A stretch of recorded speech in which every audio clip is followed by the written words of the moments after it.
Welcome one and all to another day, another week here at the Damage Report with me, John Iadarola, and much more importantly, the mama herself, Francesca Fiorentini. How's it going? Hi, it's good, it's going. It's sort of the dog days of summer, right? Are people even here? I hope so. Are they summering? I hope you're somewhere beautiful. Yeah, somewhere beautiful or somewhere not beautiful, but ignoring all of that and watching the screen that our faces are on. No, here's what you do. You do what I do, which is you go on your vacation, but you still watch your shows and and stay tethered. Yes, you should. You should stay tethered to this. You should stay tethered to the Bitchuation Room coming up tomorrow. Can we get a little tease of who's gonna be appearing with you? Comedian Hari Kondabolu is gonna be there. So he's wonderful. I'm super excited to have him. Also, Paris Marks, who does the podcast Tech Won't Save Us, is gonna talk to us all about AI right in the middle of this actor strike, or in the beginning of this actor strike. Who knows what the middle will be of the actor strike. Yeah. But yeah, it'll be great. So 1 p.m. Pacific, 4 p.m. Eastern tomorrow at Franny Fio on YouTube, y'all. Sounds fun. I refuse to believe also that tech won't save us. I'm pretty sure Elon Musk is basically Tony Stark. I've heard that. He's proven that. On a magazine cover. And except only I think he's doing a pretty good job with Twitter. Yeah, only if the armor that Iron Man wears like asphyxiates him. That's how he is like Tony Stark. It's like all the technology, but it kills himself. Or the armor is like an ablative layer of the weirdest nerds on the internet who want to take every shot for him. That's right. That's even better. It could be that. They're all holding hands. Yes, I'm very glad to be here. I'm very glad that all of you are here. I see people in the chat. You can't hide from me. So thank you for being here. What I have for you today is a haircut that definitely needs to be redone. I've reached that point I discovered this morning, but more importantly, I've got news, some interesting stuff. There's a big Turning Point USA meetup with some good news for Donald Trump, maybe bad news for the other candidates, maybe bad news for Ukraine. We'll be talking about that. And we have a couple of awesome ads that we have to play. One on sort of like reproductive autonomy that is just amazing. We've got Pramila Jayapal facing some pressure for calling Israel racist. She's now mid backpedal. We'll be talking about that. And some of the stakes in the 2024 presidential race. We're being reminded of how real those stakes are. We're gonna talk about it. Coming up in the aftermath though, you definitely have to stick around. And if you're listening on the podcast or something like that, go check the YouTube page because you can find this extra content there. Sawyer Hackett of the Lose Cruz PAC is gonna be joining us. They are trying to take out Senator Ted Cruz. And there are a few things I want more for 2024 than for Ted Cruz to lose. So that's an important one. And we'll also be doing a little bit of an update on those bored apes. Remember the bored apes? The best investment ever that you dummies without the foresight or the 100 grand necessary to buy one, we're gonna lose out on. Well, we're gonna catch up on exactly what state the bored apes are in and figure out how good of an investment it actually was. So that's gonna be fun and we're gonna end the show with it. Along the way though, please hit the like button, share the stream so people know we're live, they can join us. And if you wanna send us any comments, tweets, or super chats, we'll respond as we go. I believe actually we can do Blue Apron rewards again. Ooh. So if you've been sitting on any awesome comments, send them in and we'll be giving away a Blue Apron gift card for $100.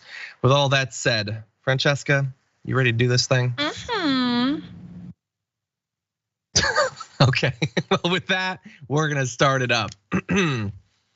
Turning Point USA is having their big meetup of only the weirdest creeps in the country, and head creep perhaps today, Marjorie Greene, who wants to really stick it to Joe Biden. And I'm not sure that's really what she's doing. Take a look at this. Lyndon B. Johnson is very similar to Joe Biden. How are they the same? They're both Democrat socialist. Lyndon B. Johnson was the majority leader in the Senate. Does that sound familiar? He was vice president to Kennedy. Joe was vice president to Obama. He was appointed as the president after JFK was assassinated, then he was elected.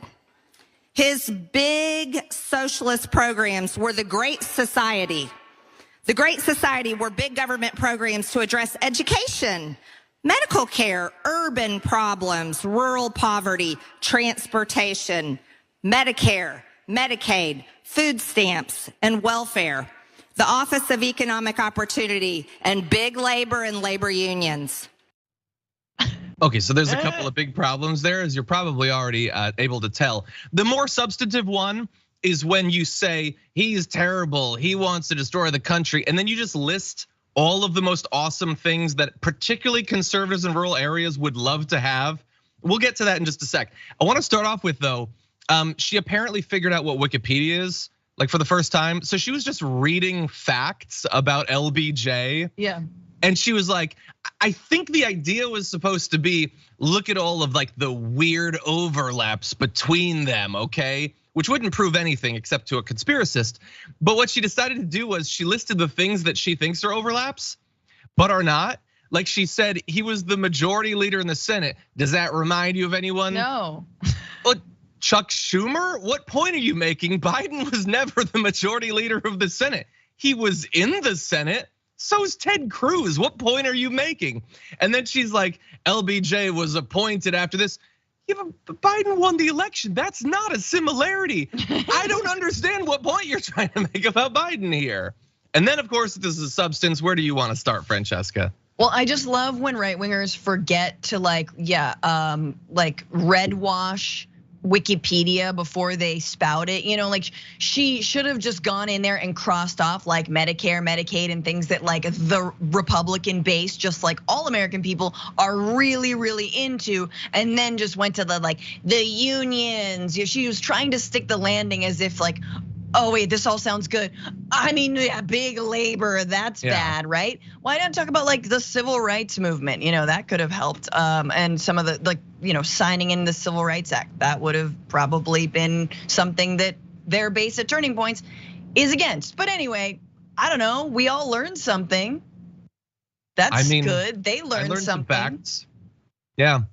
Also, by the way, the few things that she did assert as actual similarities between them are not true. Like, you can't just say LBJ and Biden are both Democratic socialists. No, they're not.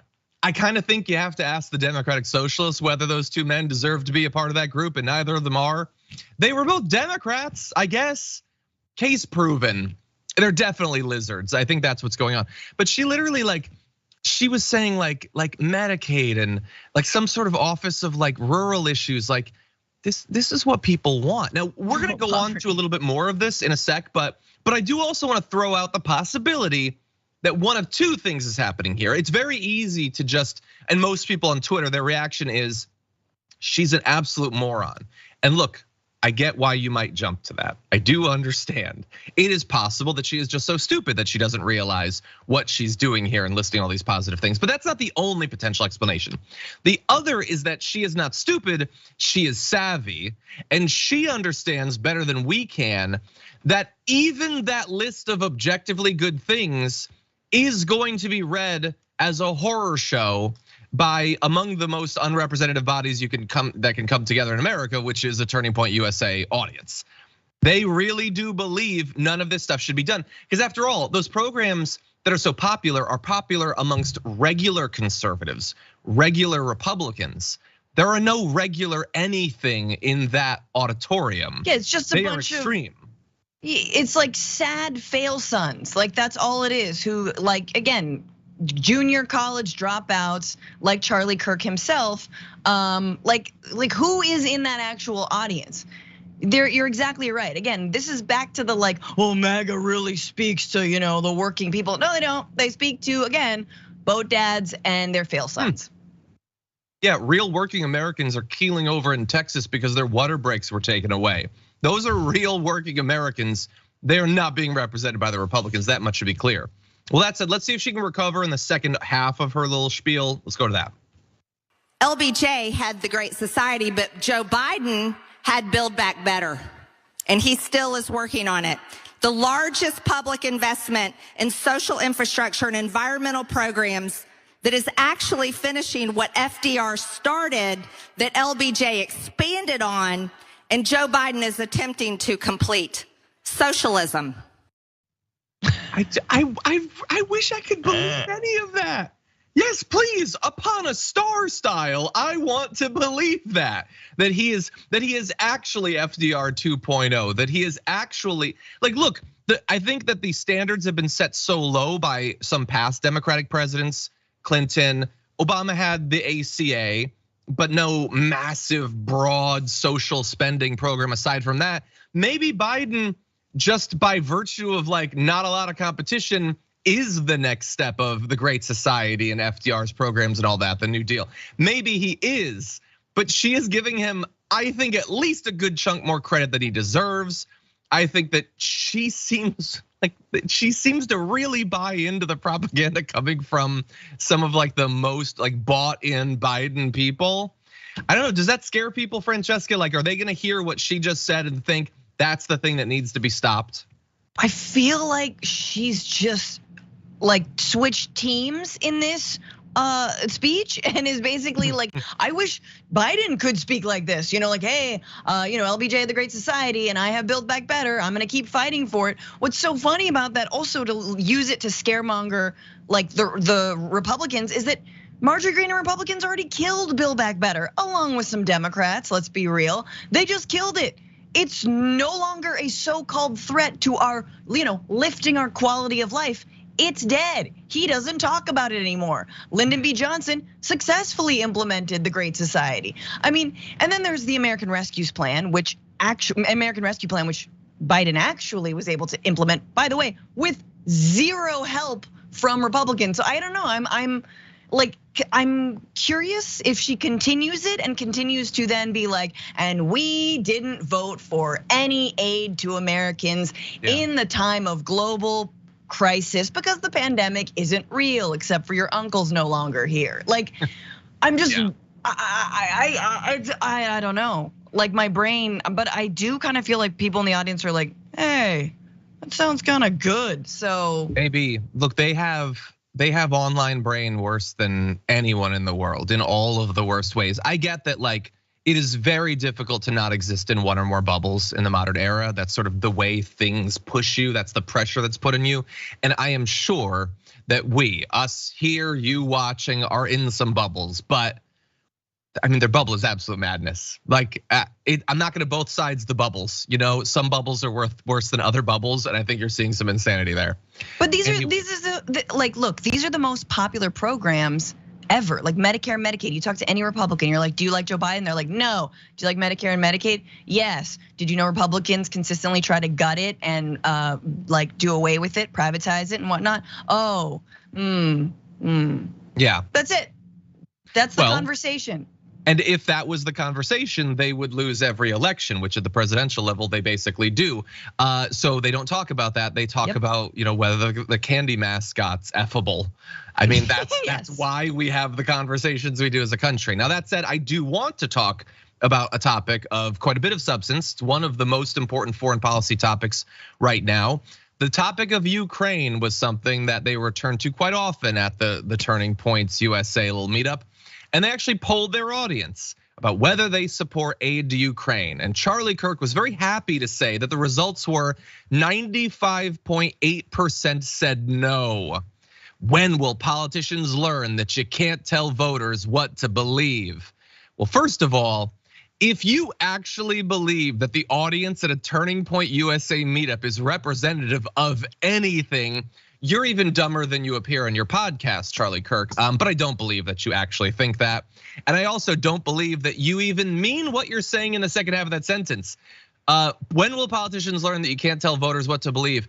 I mean, you guys are desperately trying to propagandize to and manipulate your voters, and to some extent it actually works. I mean, not 96% of Republicans are opposed to the aid, it's nowhere near that, but more are opposed than there would have been if you hadn't been lying to them about Nazis and Zelensky and all that for the last year.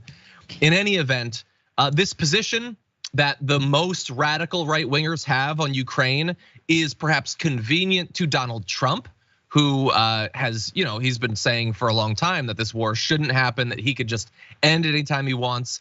And speaking with Maria Bartiromo this weekend, he actually returned to that. Putin, like Ukraine, a lot, is the apple of his eye. But he never made a move with me because he knew he couldn't do it. You said you could end the war in Ukraine in 24 hours. Yes, I could. How would you do that? I know Zelensky very well. I felt he was very honorable because when they asked him about the perfect phone call that I made, he said it was indeed perfect. He said it was, he didn't even know what they were talking about. He could have grandstanded, oh, I felt threatened. Well, that's not going to be enough for Putin to stop bombing Ukraine. No, I'm not saying that. What I'm saying is that I know Zelensky very well and I know Putin very well, even better. And I had a good relationship, very good with both of them. I would tell Zelensky, no more, you got to make a deal. I would tell Putin, if you don't make a deal, we're going to give them a lot. We're going to give them more than they ever got if we have to. I will have the deal done in one day. One day. You know, I like to project false bravado and confidence as much as any red-blooded American man. But I have to admit that I was very wrong. I've been really dismissive of his I can end the war in one day thing for a long time. And I didn't realize that he was going to go to Zelensky and say, no more. You have to make a deal. That's a game changer. And then he'll say to Putin, if you don't get out of here, we'll give them more aid, a position that he is against and that 96% of his most rabid supporters don't believe we should do. So his plan is to do exactly what we've been doing. Wait, and that's it. That's actually exactly what we've been doing. Yeah, we'll give you more. more. Make a deal and supporting Ukraine. What exactly would be different under Trump? More fawning comments about Putin, I suppose, and what the apple of his eye is. But what do you think? The apple of his eye. That's why he's invading the country, because he loves it so much. Sometimes when you love something, you just have to bomb it to smithereens and just, raise entire villages. That's love, truly. And he loves it. He's doing his love. I mean, it's just incredible. Like, I'm gonna go to Putin, and if he doesn't, I'll give it to him even more. Like, ooh, buddy. But also, what is that? What are you gonna, so boots on the ground, American troops now on the ground? No, of course that's not what he means. We know what he would do. He would completely roll over. The idea is Putin, it would be over because we'd stop assisting Ukraine in their defense of their own sovereignty. That's how it would end. And the Zelensky thing is amazing because nobody was remembering the perfect phone call or the time that he got impeached the first time. Remember, this is a twice impeached president. Okay, first time in history, I believe. I don't know, what is history anymore? It's happened, Trump is it. He's just, breaking, he's really big. He's really breaking the glass ceiling for a-holes in office. And, it's the first guy to ever break the glass ceiling and then just eat the shards of glass. I mean, you gotta hand it to him. But he's bringing up the crimes that nobody was thinking about. Maria's like, okay, what? He's like, it was the perfect phone call. Anyway, by the way, he didn't feel threatened. He didn't feel threatened, John, so it's not a crime. Exactly, yeah. If Zelensky doesn't make, an international thing out of it, then it's not a crime. Yeah, and Maria Bartiromo actually kind of pushed back on that, which I thought was, I don't know that would have happened like 3 years ago. What? That the fact that he was willing to do that. But anyway, things still good for Donald Trump. Very briefly before we move on, I do want to acknowledge that in the Turning Point straw poll, Trump got 85.7% of the vote, capital V vote. He's very happy about that. It's a poll of weirdos, man. It's not the presidential election. Just to be clear, still good news for him. I can and will mock him, but it is still good news for him. Interestingly, Ron DeSanctimonious got 4.3%. Vivek Ramaswamy got 2%. Chris Christie and others got 0%. Actually, the funniest thing out of all of that isn't what's in the bleat, it's what's not in the bleat. Perry Johnson, a Michigan businessman, got second with 8%, and Trump left him out. Now, maybe it's because he forgot that Perry Johnson existed. I buy that because prior to today, I didn't know that Perry Johnson existed. I don't think I've ever heard of him before, but he is actually at 8%. He's got twice what Ron DeSantis has. Perry Johnson is a 16-year-old MAGA hype beast whose mom dropped him off at Turning Point USA conference, who's just decked out in all red, like he's wearing Adidas, but it's like, MAGA. Yeah. That is Perry Johnson. The only other thing out of this that I want to mention in terms of the poll is that they did a VP straw poll, and 30% said that Carrie Lake should be the vice president. which, there's still a long way to go. Doesn't mean that she's gonna win, but she is the front runner. Maybe that's why all of a sudden Marjorie Greene is talking like she wants to run with Joe Biden, because she thinks the other door has been closed. Anyway, with that said, I do think we need to move ahead to our Monday Menace. Apologize to the audience to do this to you. It is a lot of concentrated Marjorie Greene in like a 20-minute period, but it's just too good. And by that, I mean too bad to not talk about. Here is what we all had to face this weekend.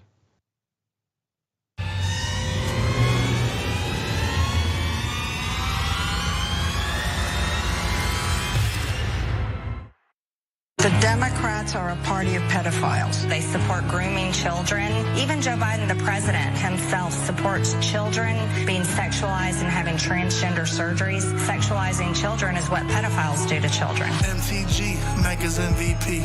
MTG, MAGA's MVP. MTG, MAGA's MVP. MTG, MAGA's MVP. Democrats get back. Boom! Reporters even get slapped. They spreading all these rumors because Marjorie be spitting big facts. Oh, the smile. Okay, I can't speak for anyone other than myself, but I would like to think that if you were to go back decades to the initial origins of rap as an art form and tell them that if you do what you're doing now, it will someday result in that video, I think that they would have made other music. I don't think that rap would exist. That was terrible. And we will have more for you in a moment. You go to a cipher in the Bronx and like throw Marjorie Greene in there. It was just like, you need to pull up your pants. And they're like, no, we don't have to do this anymore. Why don't we stop? Yeah, let's play chess or something else. Cause if it's gonna lead to that, no. Oh my God, the smile is the best for sure. Like, I am in a rap music video, but I'm not a thug, unlike all y'all.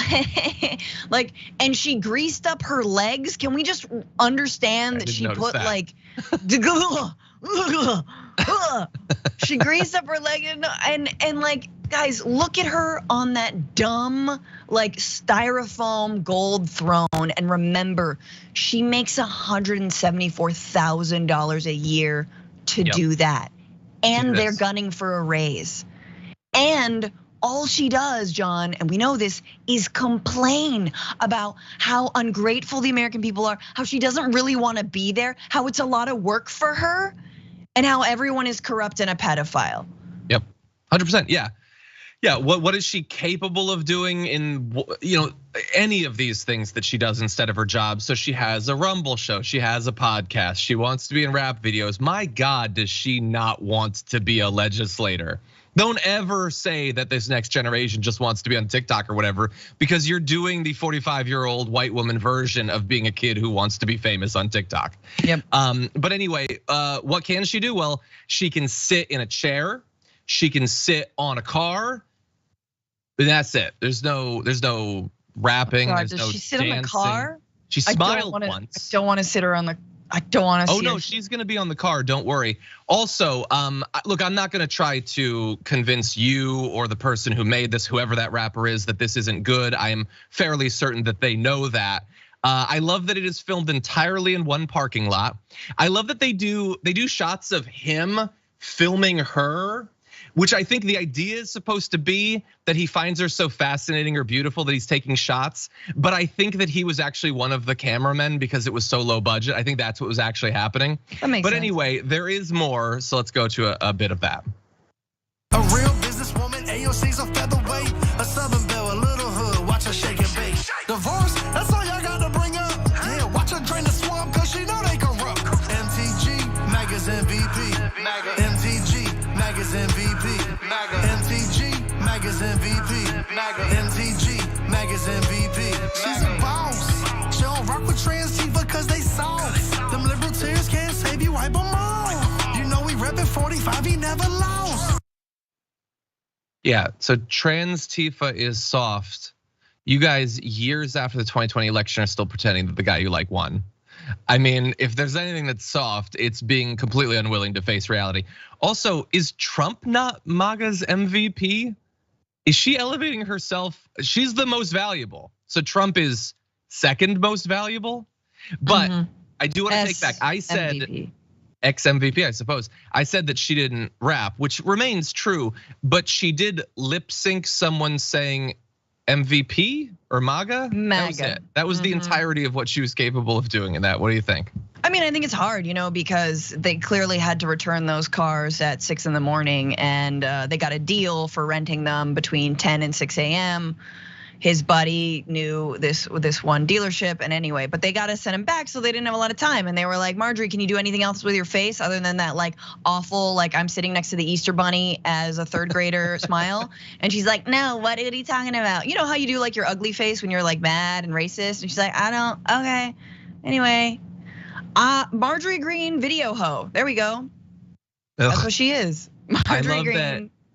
That they had to mention the divorce, saying that's all they got. I want to be very clear. I don't care that Marjorie Greene got divorced. And if I want to criticize her, I've got a lot more than just that to criticize her over. Let's be clear about that. Also, the like transparent defensiveness of they have to call AOC a featherweight. Is AOC in the rep video? No, AOC is doing like committee hearings and stuff like that. AOC is talking about like methane emissions. AOC is doing her actual job. You're the one in the parking lot with the dude who really, really, really wants to be a rapper and probably never will be. I'm just saying, like, it was super defensive to have to bring her up. She was actually there. You could just be like, no, I think it's probably beneath the office, but if you want to use my image and like intersplice it, like Ron DeSantis' very successful homophobic ad, go like have at it. But no, she was like, no, I got time. I've got time. They just want to be famous. I know. Every criticism they make of AOC or the squad for like having a platform is just projection. Putting on lipstick on Instagram. Fame. Yeah, God, if we could look at Marjorie Greene's mouth without vomiting, like she would do the same. But she understands the effect she has on people. Anyway, hopefully that'll be the last event. But anyway, that's all the time we have for this first segment. We're gonna take a break. When we come back, Ron DeSantis throwing some actual punches against Donald Trump and then handing Trump so much ammunition to use against him. We'll have that and more after this.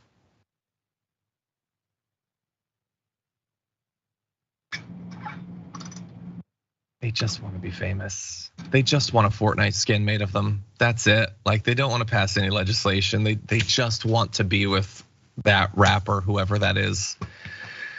Anyway, here's some members' comments. Inquis Itionor, two separate names. Fran, still a fan, and John's the best. I'm here for you, beautiful people in Sexy Monitor. It's only 27 degrees Celsius here, nice and cool. I can't do the conversion in my head. Are you being sarcastic? Is that really hot? It sounds bad. That's pretty, no, it's okay. I forgot. Okay, I'm glad. I'm not good at it anymore. Okay, let's see. Sully watching from New Zealand, awesome, thank you. James says LBG was the last president that did something helpful for me and then I had to wait 50 years for it, damn. Okay, let's see. Jonathan says, John, you and JR should have a contest about who could play the worst rap video for these MAGA idiots. Tupac is rolling over in his grave right about now. Yeah, the Marge, a little bit hood. Oh, like there's been a lot of really horrendous, damaging cultural appropriation. But I think that's the worst that I've ever seen is declaring wine mom Marjorie Greene to be a little bit hood in a rap video. The only time she's ever been hood is because she's sitting on a car's hood. That's it. That's true. Well, look, they didn't specify what color the hood was. Absolutely. Which hood? Anyway. Okay, Gabby says, remember that time right wingers tried to call AOC unserious because she made a dancing video before she was in Congress? Yes, to be clear, it was when she was in college. And the fact that she was actually dancing, notably, not just standing there mouthing MAGA every 30 seconds, actually dancing in a way that clearly they could not stop watching. That was pretty funny and obviously ironic in hindsight. Okay, let's see. Descender Dragon says, Franny, I loved your takeover of BNW. You should slowly take over every day. Then you take over when John inevitably passes due to a Pop-Tart related incident. Much love. Thank you. Not a lot of love for me in there with the death prediction, but thank you anyway. Chicken Stroka, the Chain Smoker, upgraded their membership to tier 2. Thank you for that. By the way, at tier 2, do you know what you get? You get our weekly top 10 list that Francesca and I do, and we've got a fun one. So coming up later on today, If we assume that Mark Zuckerberg versus Elon Musk is gonna happen, okay? And they'll soon be joined by Marjorie Greene versus Lauren Boebert. We've been hearing that they wanna fight. We're gonna put together the rest of that card of elites from the economy, pop culture, and politics duking it out. We get to create whatever matches we want. That's the top 10 list we're gonna be doing later on today, and it should be fun. Okay, let's see. Miss Anonymous member for 10 months on YouTube says, I think a trigger warning was in order for that crying MAGA video. I'll never unsee that. Apologies for the damage. You can forward your psychiatric bills to me. KMC, member for 7 months. Thank you for being here, much appreciated. Matt Gates on a white Ford Bronco has been here for 10 months, says 10 months supporting TDR is an investment in my mental health because we'll all need skilled psychiatric care if MTG starts twerking for likes. Do not put that into the universe. Do not, absolutely not. And by the way, we just showed you the final result of the video. That's what they put out. That isn't all that they filmed. Imagine what got cut. They thought all of that stuff wasn't cringy. Imagine what was too cringy for them that they cut it from the ad. Okay, let's see. Chub Toad says the only little bit hood MTG has is a pointy white one. Yeah, I'm right there with you. And Pawns Gambit says can't wait for the MTG and Talib Kweli collab. I doubt it. I doubt it. Although I don't know. I don't know these days. Okay, we'll be back with more news.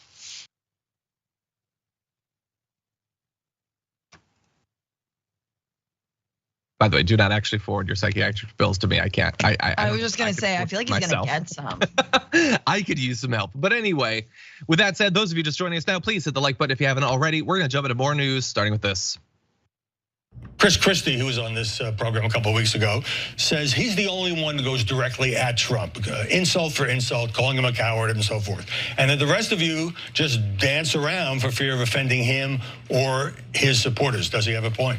I don't do insults, so that is true. I think just getting in this insult game turns voters off. It's not something I want to do. Substantively, we've been very frank at our differences with respect to the former president. I mean, for example, he promised to drain the swamp. It got worse. He did not drain the swamp. He promised to have Mexico pay for a border wall. They did like 50 miles of wall. There's massive expansive still there. He said he was going to eliminate the national debt. They added almost $8 trillion to the debt in 4 years. And of course, in 2020, he turned the country over to Dr. Fauci, and those lockdowns and the borrowing and printing really sent us on a bad course. Okay, so look, the beginning of that is ridiculous with him saying, I don't do insults. First of all, you routinely insult people if you think you can get away with it. You're very, very scared of being punched in the face by Donald Trump. We all understand that, which is why you're not gonna be throwing out lines like that on the debate stage. But for now, he has some distance. And look, we said that with Chris Christie attacking Trump, it's showing a model for how you do this. And very directly right there, you saw now the pressure is on people like Ron DeSantis to do the same thing. Now, look, the stuff that he was saying is basically exactly what Chris Christie was saying. I feel like he might have been word for word repeating it, but it is good to see more of them willing to differentiate themselves from Donald Trump. Substantive critiques, most of them accurate when it comes to how much wall was actually built, the addition to the national debt. I'm glad that they're actually injecting a little bit of substance into a race that has been mostly just homophobic, awful attacks one after the other. Yeah, but I guess I would just say that it's ridiculous that they're going to effectively an argument that says Donald Trump didn't do enough of Trump, which is basically like, oh yeah, we'll put him back and he'll finish the wall, put him back and he'll finish draining the swamp. It's just half draining and you can still glugging down, like you could see that being an argument when the reality is the substance is the reality that this is a twice impeached criminal sociopath who enriched himself and his family while in office and is still being prosecuted for ridiculous crimes that he committed knowingly over and over and over and over again. So like they're not touching any of that, which is bizarre to me because you really should. But again, that would enable them and their base to enter into reality and burst their little safe space of no, Trump is God, but maybe he not God enough. We need utter God. Yeah, maybe. So that's good, I guess, that he's attacking him. I'm gonna get to the ammunition that he's handing over to Trump in just a moment. I did want to update you on what is being presented as some bad financial news for Ron DeSantis. He's apparently burning through cash at a really fast rate. He raised $20 million, according to the FEC, but he's already spent almost $8 million. And I honestly don't know on what. What has he been doing? He's not doing rallies. Like, how much does it cost to be interviewed by Maria Bartiromo or Janine Pirro? It takes a lot of money though to pay like Gen Xers to pretend like they're Gen Zers. You know what I mean? Good point. With those like terrible meme ads. 100%. Yeah, maybe that homophobic ad costs more than we think. He apparently spent like $1.3 million on travel, I guess, flying to Iowa and New Hampshire to have them tell you to leave. They're already supporting Trump. I guess that is expensive. God, airfares really have gone up. I guess, yeah, it's pretty expensive. Yeah, how many people were you flying? Jesus. Did you take a spaceship? But also, all of this stuff is overpriced. It's all a grift. He's firing 10 of his staffers, apparently, which is considered to be bad news. Well, I don't know if it is, but he has 92 people on his payroll, and he's spending millions of dollars on them. It's been like a few months. It's less than 100 people. How are you spending millions of dollars? What are you paying these people for a couple months of work? How could that possibly cost millions of dollars? And yet that's what these consultants do. And so he's trying to switch up his campaign. He desperately needs to switch up his campaign. I don't know what new, pathetic, ineffectual form it will take, but they are trying to switch it. In the meantime, though, I do want to get to, he like has these positions that he's taken that he's not backing down from that line up more with sort of traditional establishment Republicans, but are going to be terrible from the point of view of a lot of Republican voters. And Trump is definitely going to jump on. Here's a great example of that. Let me get to a couple of issues. You've said that Republicans are not going to mess with Social Security, but as a congressman, you voiced support for privatizing Social Security and raising the retirement age to 70 for future seniors down the road. What made you change your mind? Well, I've always said, promise made, promise kept. I'm a governor of Florida. Of course we're going to protect people's Social Security. My grandmother passed away when she was 91. That was her sole source of income. And that's true for millions of seniors. And so that goes without saying. So when people say that we're going to somehow cut seniors, so that is totally not true. Talking about making changes for people in their 30s or 40s so that the program's viable, that's a much different thing. And that's something that I think that there's going to need to be discussions on. Cutting senior citizens benefits. I would never do that. I would only cut millions of people who will someday be senior citizens benefits because I'm hoping that they will forget by then. And also they don't vote at as high rates, so screw them. If you're 20 or 30 or 40, screw you. You're too young to matter. But if you're like already 80 years old, I guess I'm not gonna do anything. That he may think that he threaded the needle right there. People hate that stuff. Do you know how little people want to be told, hey, how'd you like to work 3 more years before you can retire? Yeah. I don't want to work 3 more minutes before I retire, okay? I got a big backlog of games on Steam I'm waiting to get through. Like the clock is ticking and they want you to delay for years. Trump is already attacking him on wanting to cut Social Security, Medicare, Medicaid, and he's definitely gonna do more of it. What do you think? No, I think it's wild, and it's true. He is in Florida. There are a lot of retirees, but he's effectively saying, you'll be long gone before you see the destruction I've wrought. Vote for me. And honestly, like there's a certain selfish Republican mentality that's like, yeah, I won't be around, and so long as I am around, I want whatever tax breaks, and I don't want to see like drag shows, even though no one made me see a drag show ever. And if I did go to one, probably have a really good time, and it would kind of like change my identity, and make me sort of like a fan. But anyway, like it's incredible that he can get away with saying something like that. And it also is scary because, I'm reacting to the ways that people freaked out about student debt relief, right? And the way that people are like, I paid mine and blah, blah, blah. And yet when it comes to 30 and 40-year-olds, if they're gonna screw us for the future, like what about like, oh, you guys got retirement at 65, or what about us? You know what I mean? Like I don't, like does it go both ways, or is this just a way for older folks who are able to buy homes and have been able to buy homes to like punch down at young people for buying too much avocado toast or whatever BS they're on now. 100%. Okay, I really wish that we could talk more about this. I find his campaign to be so fascinating and how blundering it is, but that will have to wait. Perhaps till tomorrow. Michael Shore is going to be joining us for the show. We're going to be talking about Florida's National Guard and how like overtly militarized it is. We'll be breaking that down and more. We're going to take our second break of the hour though. Come back. Pramila Jayapal in trouble for comments she made about Israel and much more. We'll be right back.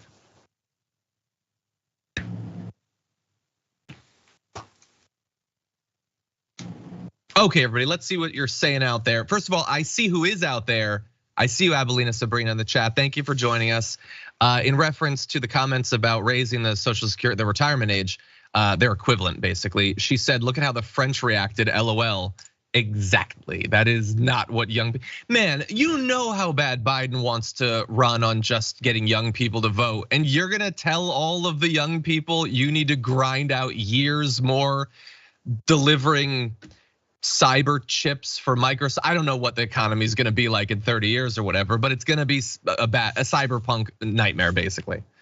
Anyway, I saw this comment and it made me dry heave. Nerdopithecus says, Lil Ron got the fingies make your pudding go pop. Ew. I hate you. You're the worst.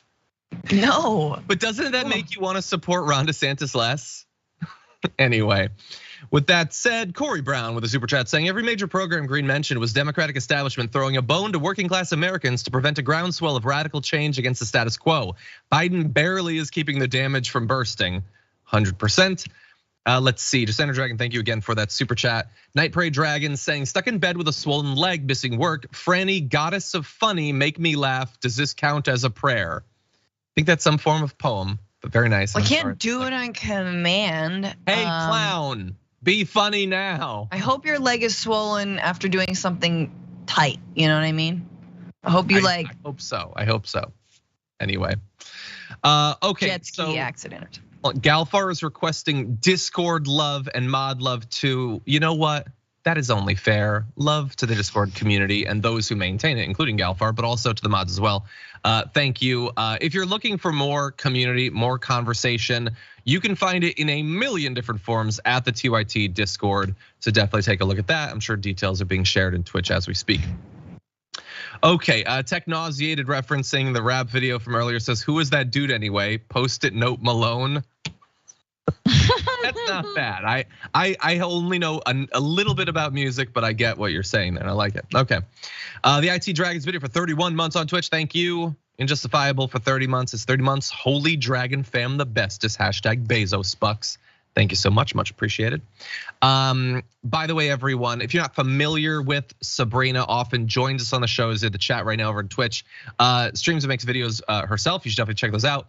Some of her satirical videos she's been putting up on TikTok and Instagram recently, including about Colleen Ballinger, have been hilarious. She did one about Jonah Hill and his boundaries that was really good. Go check that out at Abelina Sabrina on those platforms. Okay, let's see. Okay, Nerdopithecus says, literally haven't been on vacation since I was a kid in the 90s. Pretty sure vacations are reserved for elected officials and CEOs these days. It sometimes does feel that way. Samuel Lynn, the Kind Dragons video for 33 months. Thank you, Samuel Lynn. Good to see you here. It says 33 months because of John in chat. That is all. That's enough. I appreciate it. McBain, 35 months, says, gee, now I want John to hold a speech containing as many mentions of bubbles as mentions of woke in a Ron DeSantis speech. We do need to be aware of the bubbles. I'm not anti-bubble. Anyway, Sedona Susan's been here for 33 months. Says, hi, John. I think you're going to love being a dad. Enjoy. Thank you. We had the baby shower this weekend, had a lot of fun. Small little gathering, didn't want to overly stress out the soon-to-be mom. So it's just a very intimate little gathering, but we had fun in prepping. And thanks to people like Francesca, we have got too much clothing for this baby. I held back, dude. I have so much more.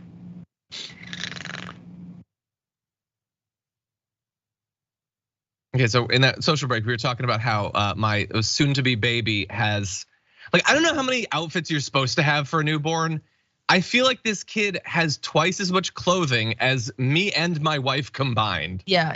How many outfits do you go through in a day? There's a lot of blowouts, meaning a lot of poo-poo on the outfits. You got to change them, but there's only a few that you'll be like, oh, I need this, and then a bunch more like exactly this thing. And usually those things aren't particularly cute. It fills up multiple like drawers, and each outfit is this big, so it's not like it takes up a lot of room. I just feel like it's way too much. You've been way too generous, and you need to stop being so nice. I have more. But I will say, some of the outfits that people gave us are so adorable that I already know I am going to be utterly unbearable on social media. Just prepare for the modeling sessions I'm gonna be having this kid do in little outfits with elephants and bumblebees and flamingos and stuff. There's one with lemons on it. Anyway, with that said, we do have important news to talk about. So I think we're gonna go into C and then D and see what happens. We'll go from there. But whenever we're ready, why don't we jump directly into this. Oh, well, that's gonna start with me actually. Representative Pramila Jayapal, head obviously the Congressional Progressive Caucus, is having to backtrack after the backlash from her party over her comments over Israel. So she had said, I want you to know that we have been fighting to make it clear that Israel is a racist state, that the Palestinian people deserve self-determination and autonomy, that the dream of a two-state solution is slipping away from us. That is apparently what she actually believes. I think that she is reflecting the beliefs of a lot of people in the United States and abroad, and thus she must immediately backtrack, and she will. She got yelled at, so she now says, words do matter, and so it is important that I clarify my statement. I do not believe the idea of Israel as a nation is racist.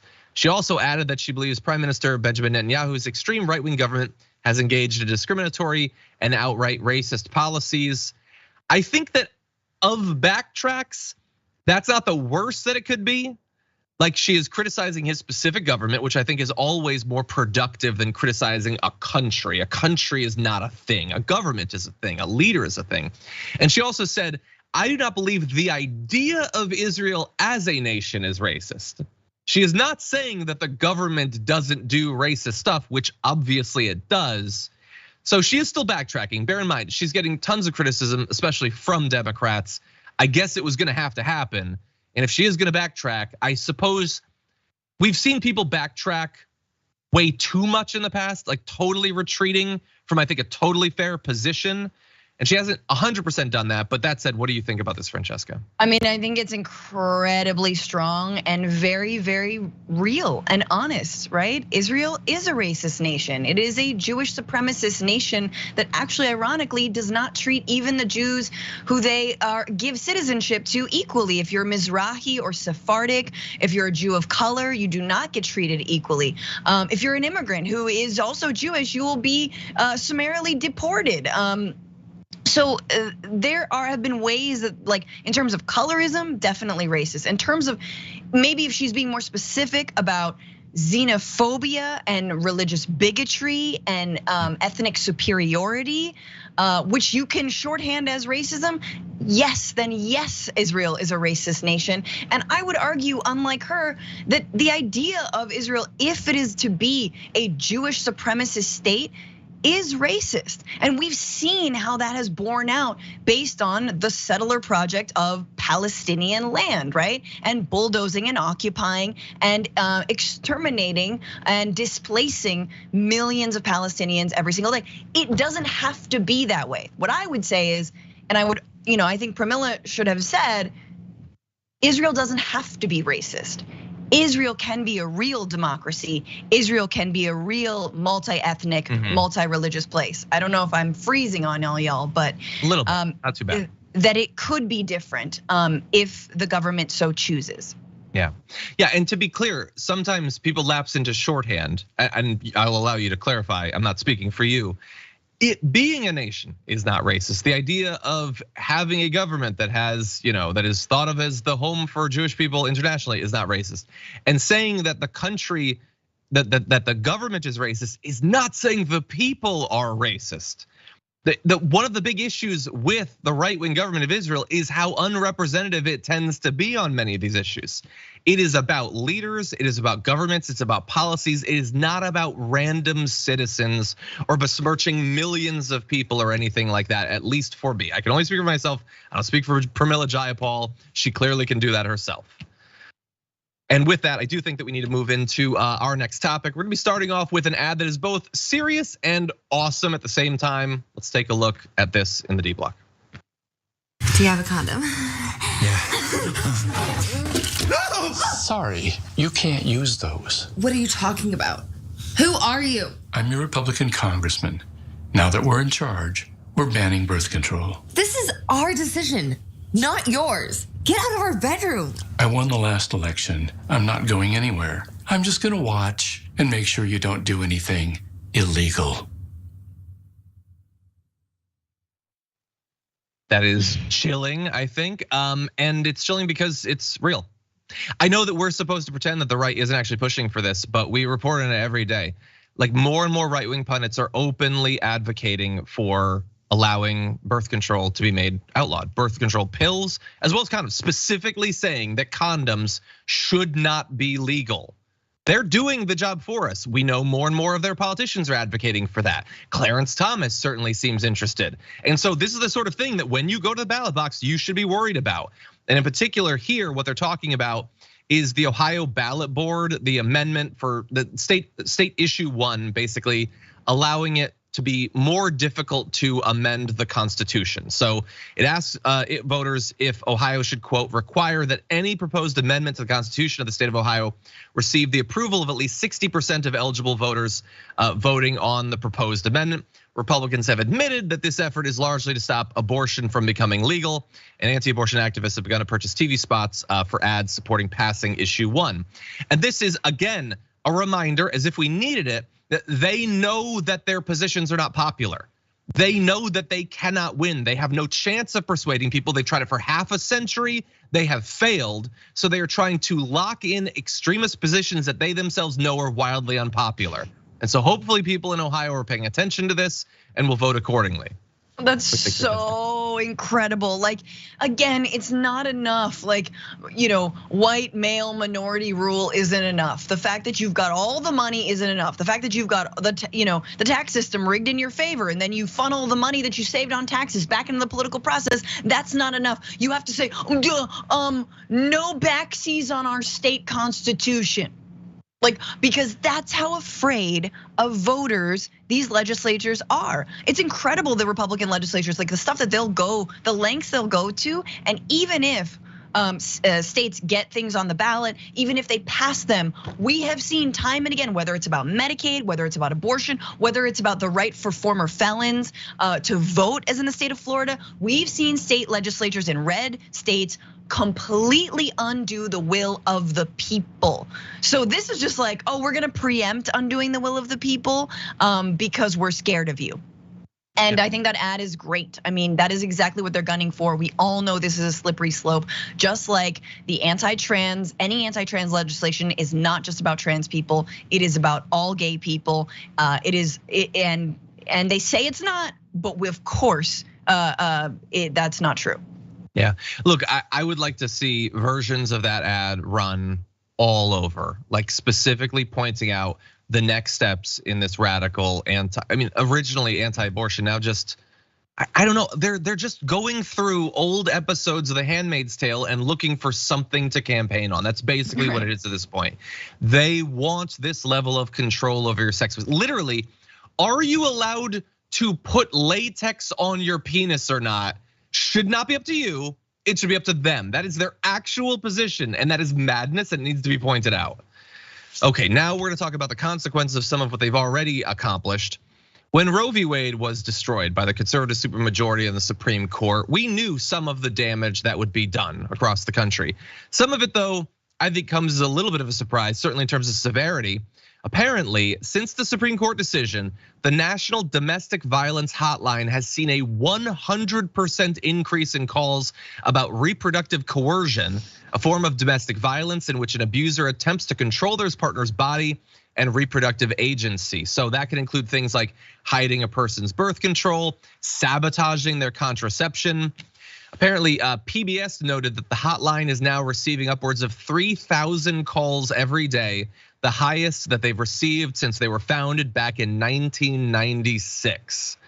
And so, look, a lot of states have opened up, the ability to meddle in this sort of way, in a variety of different ways. But you also have just nationally, like a feeling of empowerment for people who think that if you can get pregnant, your body is not your property.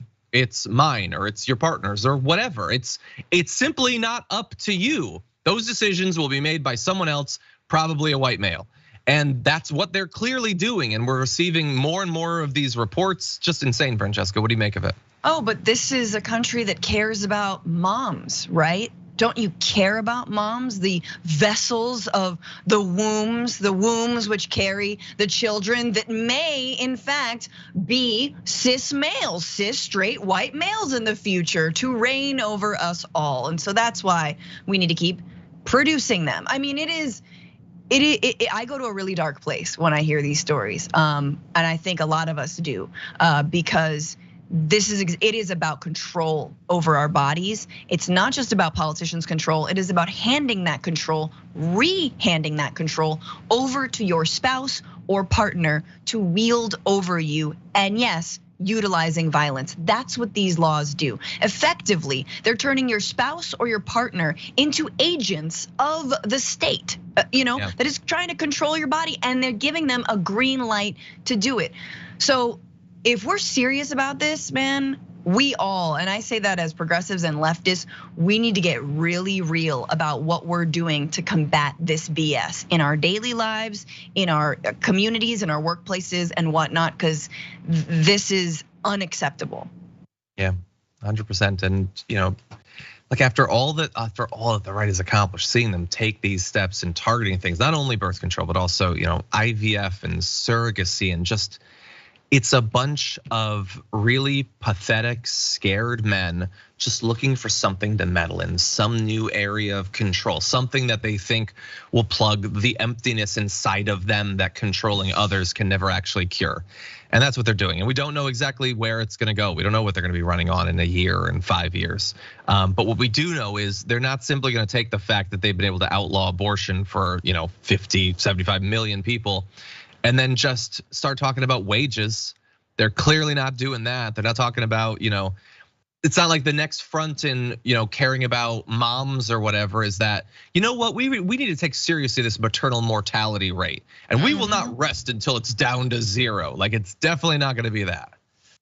Anyway, unfortunately, that's all the time we have for the first hour of the show. Thank you all. We've got a lot more to come in the aftermath. Francesca will be joining me. We're also gonna be talking with Sawyer Hackett, who started the Lose Cruz PAC, about the prospects of defeating Senator Ted Cruz in this next election. We'll have that and more for you after this.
Welcome back to the Aftermath, everybody. I am John Iadarola. Francesca Fiorentini will be with us in just a few, and we will be talking about more news as well as responding to your comments. But we want to start off with an important topic.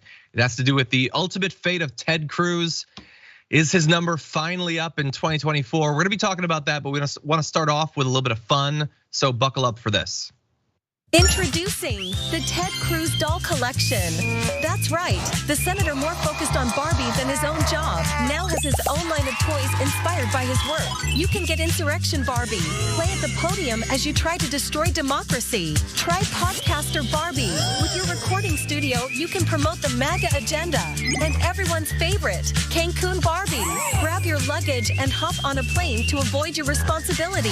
Get your Ted Cruz Barbie doll today. That is an amazing ad targeting Ted Cruz, and I hope it makes him as mad in real life as it did in that ad. But the fact that produced that ad is targeting him, trying to finally take him out in 2024. That is the Lose Cruz PAC. We are very lucky to be joined in the program now by its senior advisor, Sawyer Hackett. Welcome to the Damage Report. Good to be with you, John. I'm very excited to talk to you about this because ever since I saw the tweets of the PAC being sent around, I believe I saw Olivia Giuliana talking about it. I have been very excited. There's a lot of people that I think desperately need to lose their seats in 2024, but Ted Cruz is pretty high up on that list. So let me ask you, can Ted Cruz be beaten? He can absolutely be beaten. He only won his last election by, I think, 2.6 percentage points last time around. And I think, since then he's become infamous for abandoning Texas during the winter storm and fleeing to Cancun. He helped lead an insurrection and an attempt to overturn an election on Donald Trump's behalf in 2020. And now he's launched this podcast where he's recording 3 episodes a week, spending all of his time launching, culture war after culture war instead of doing his job. And I think what Lose Cruz is all about is just reminding people of why he's the most disliked senator serving in the Senate. And I think, most importantly, Texas is one of the top pickup opportunities Democrats have in the Senate. So there's going to be a lot of eyes focused on Texas. And it is, of course, as we've talked about on the show, an incredibly difficult cycle for Democrats. I feel like the last 3 have been, but this is a pretty bad one. So they could use those pickup opportunities. And I want to follow up on basically everything that you just raised there. So first of all, you mentioned how close the last race was. And I've always found this a very interesting, contradictory messages we hear about Texas in terms of whether Democrats have a chance. Democrats always say that, demographically it's trending blue.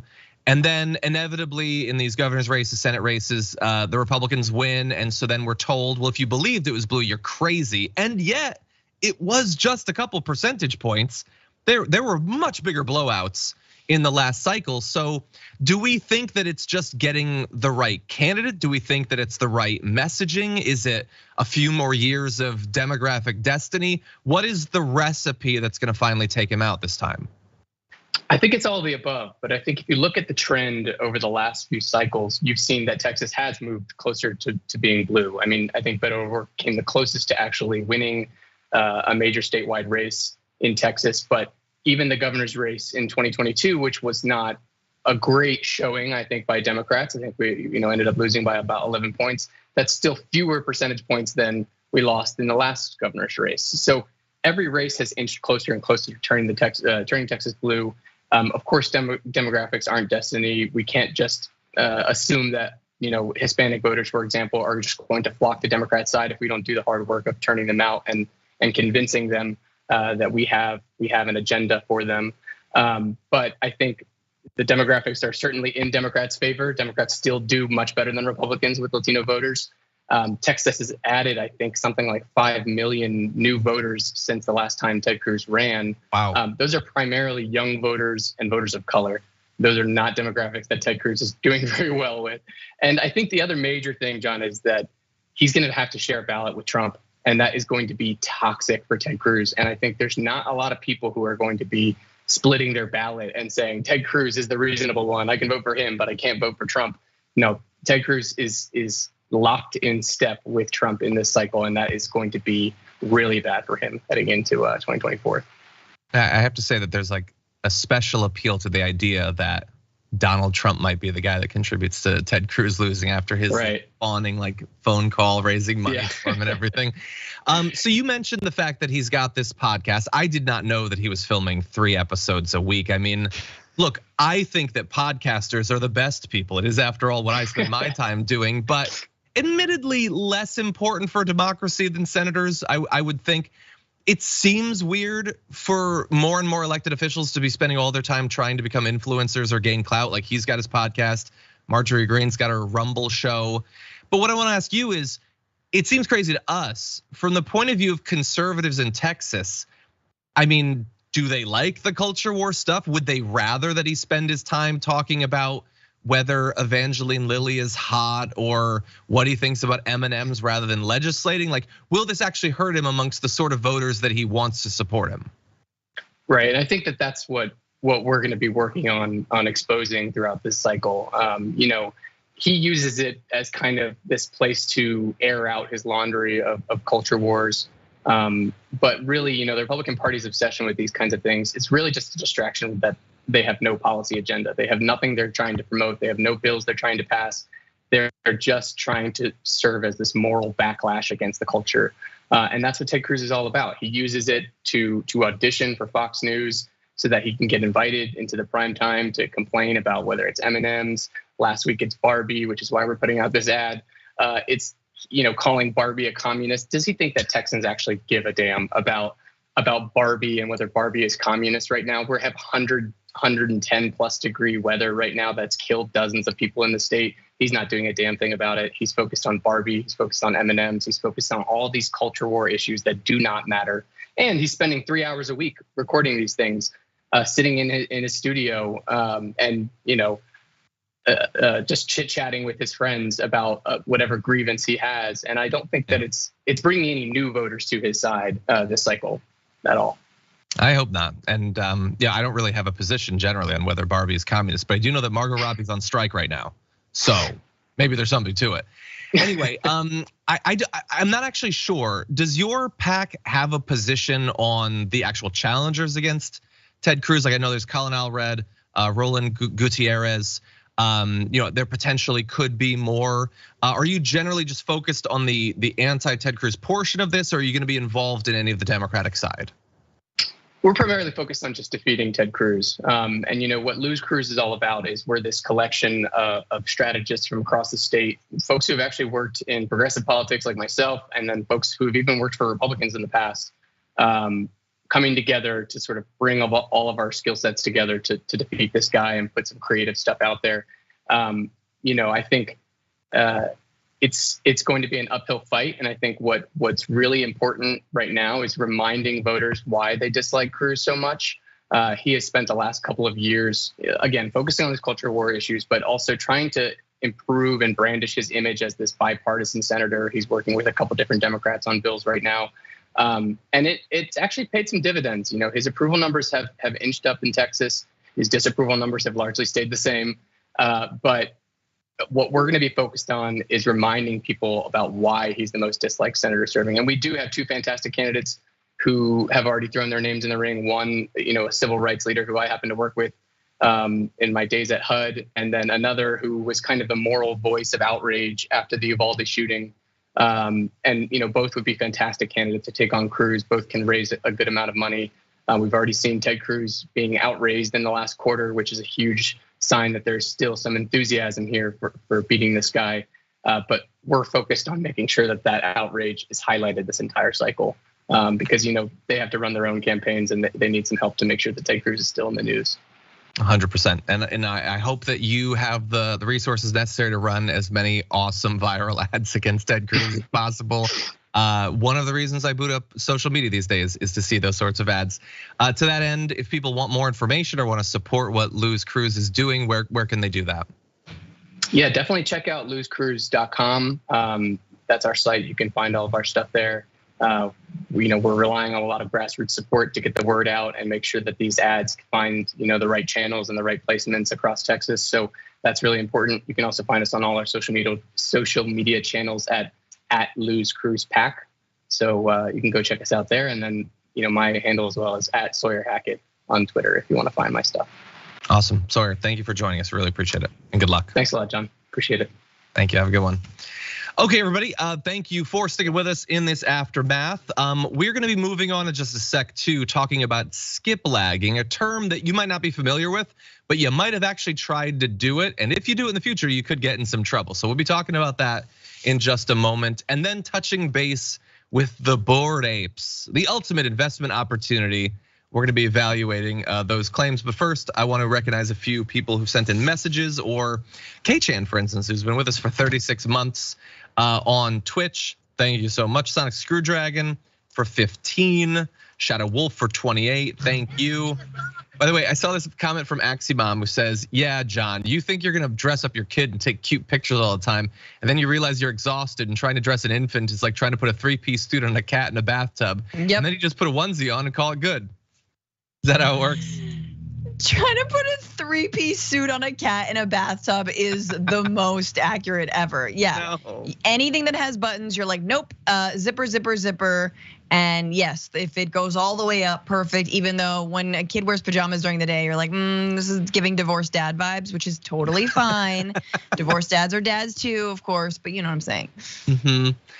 You put them in the pajamas, and then you blend up some mac and cheese as formula. Yeah. I understand how it goes.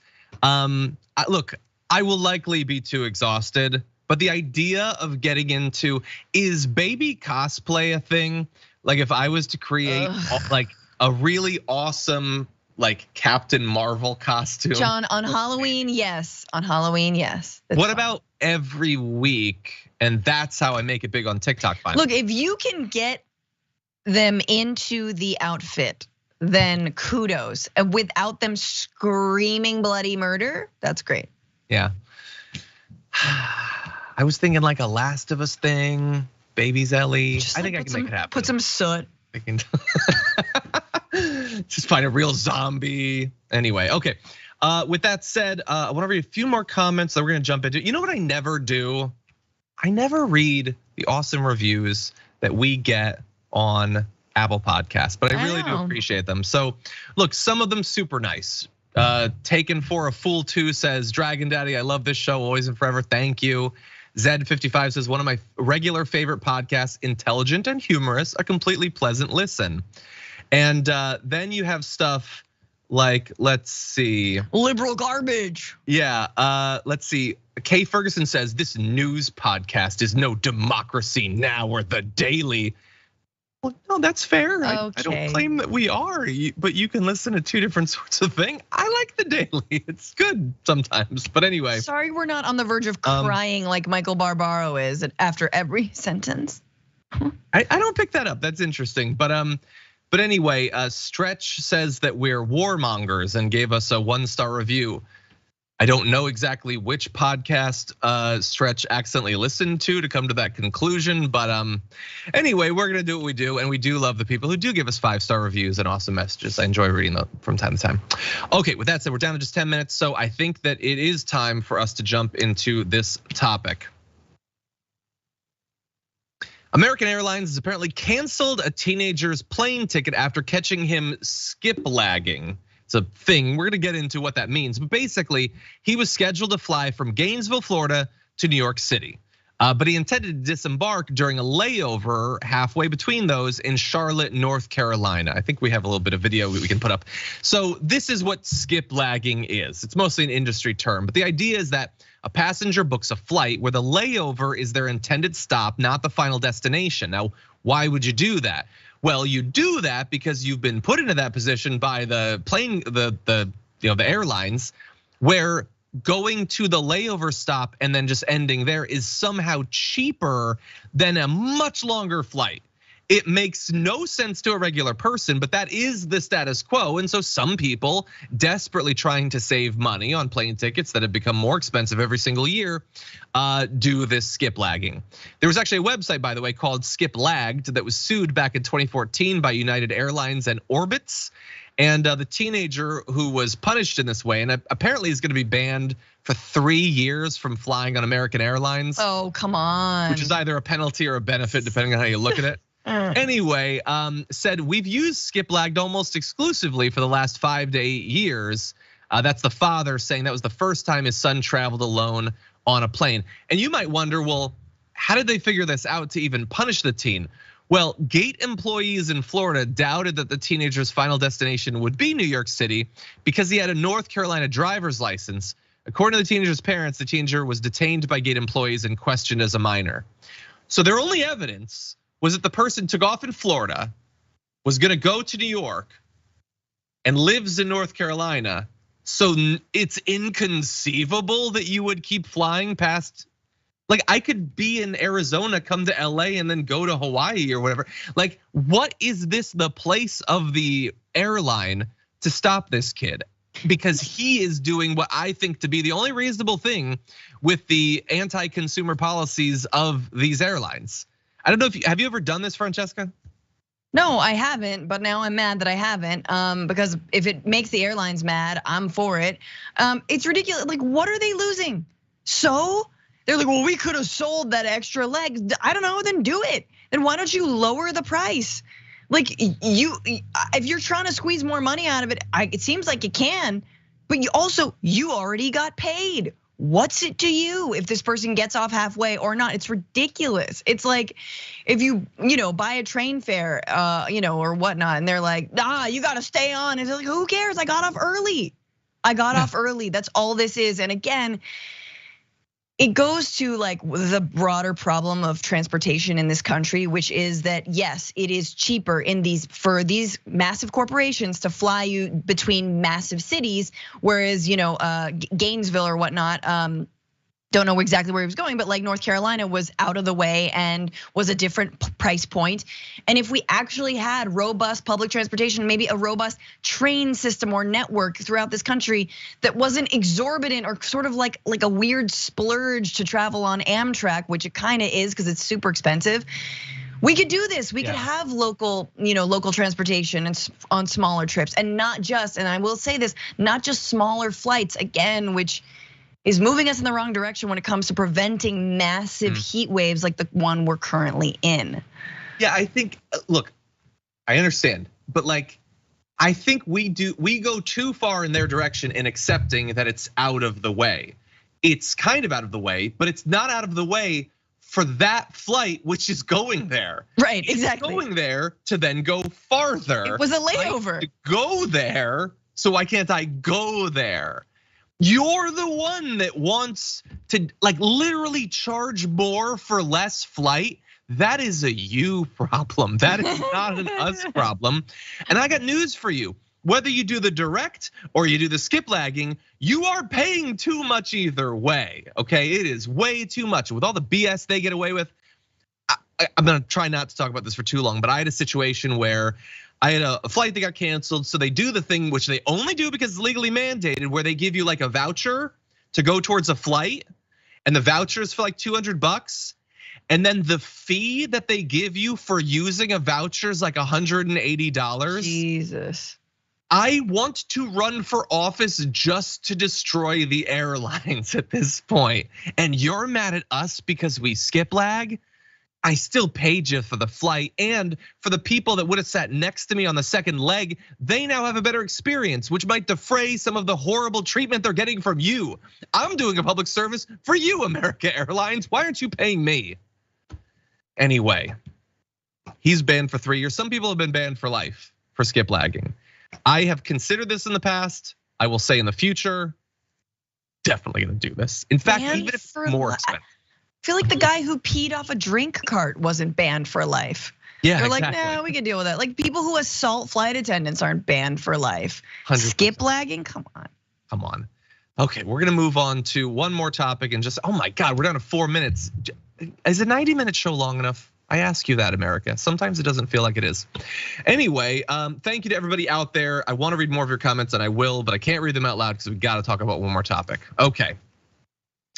You remember Bored Apes and how when they were developed as like one of the preeminent NFT investment vehicles, some of the most obnoxious, cringy men on the internet assured you that they had taste and they had financial foresight to purchase these JPEGs that were gonna be major money makers. And if you don't have the taste or the money, then you're just a loser.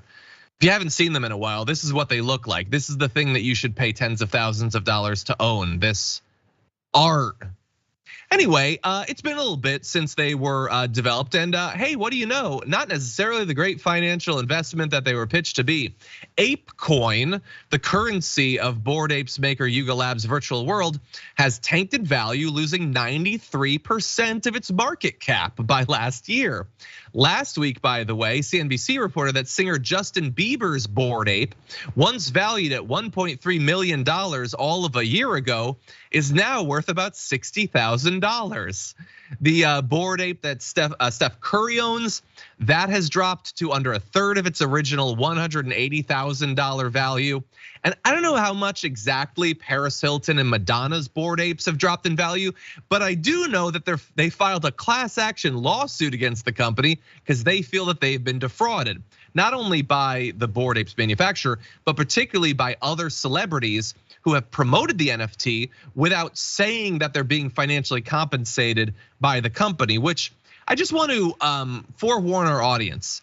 If you see an influencer tweeting or posting on Instagram about an NFT or cryptocurrency, you had better believe they're being paid for that.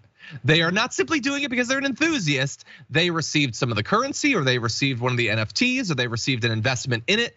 That is how this works. Do not allow your feeling of familiarity with an influencer or a YouTuber or whatever lead you to make disastrous financial decisions for you or your family. I mean, it's been a year, really. It's been super quick, which is exciting because like I'm more annoying to me because I just learned non-fungible token and like what NFT even stood for. So I'm pissed off. But how many celebrities were hawking this a year ago at the Super Bowl, and now it's like, oops, JK, everything's bad, and do not invest any money in this. Look, I think Seth Green, the actor, has had the last laugh. He had his Bored Apes hacked and stolen from him because yes, that's how easy it is to just steal these things that don't actually exist. And good on him because now they're worthless. He still lost some money, but at least the thieves didn't make any. I guess that's the only revenge you can get. Kyle asks what my Bored Ape is worth right now. Well, no, I actually had taste and foresight. I never bought a Bored Ape. I bought an apathetic pangolin, and it's worth basically nothing at this point. But the art is top notch. I need to see it. That's all the time we have, everyone, for this show. Thank you for joining us. We're gonna go film our top 10 list, which is gonna be awesome, and it goes out to our tier 2 and tier 3 members on YouTube. Everybody check out the Bitchuation Room coming up tomorrow with Francesca Fiorentini. For now, though, stay safe out there, stay sane out there, and I'll see you soon.